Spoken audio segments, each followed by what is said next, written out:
ঢাকার আরেক মানবতার ফেরিওয়ালা সাভার পরিবহন।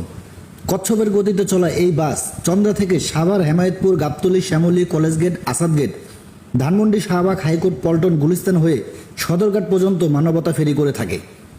এই বাসে উঠে আপনি ঢাকার অর্ধেক দেখে ফেলতে পারবেন। খুব ঘন ঘন স্টপেজ থাকায় যথেষ্ট সময় নিয়ে আপনাকে এই বাসে উঠতে হবে, কারণ এখানে সিটিং, লোকাল আর স্ট্যান্ডিং বলে কোনো শব্দ নেই। যতক্ষণ পর্যন্ত পিছনের সিট থেকে জোরে খারাপ ভাষা উচ্চারিত না হবে ততক্ষণ পর্যন্ত এরা যাত্রী উঠানো থামাবে না। সাভারের মানুষ অনেকটা বাধ্য হয়েই এই পরিবহনটি ব্যবহার করছে।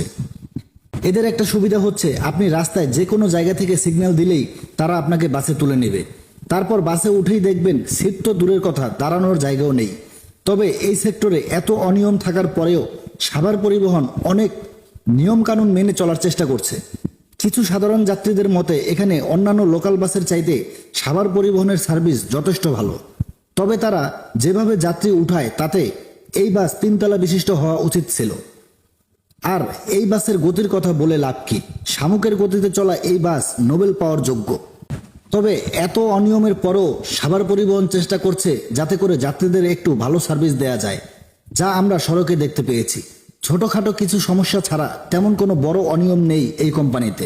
তাই বলবো, চন্দ্রা টু সদরঘাট পর্যন্ত এই গুরুত্বপূর্ণ একটি রুটে সাভার পরিবহনের সার্ভিস আরও উন্নত করা উচিত। সড়কে শৃঙ্খলা ফেরাতে সাভার পরিবহন ট্রাফিক বিভাগকে সহায়তা করে গণপরিবহনের উন্নয়নে যথেষ্ট ভূমিকা রাখবে, সেই প্রত্যাশায় ঢাকার গণপরিবহন।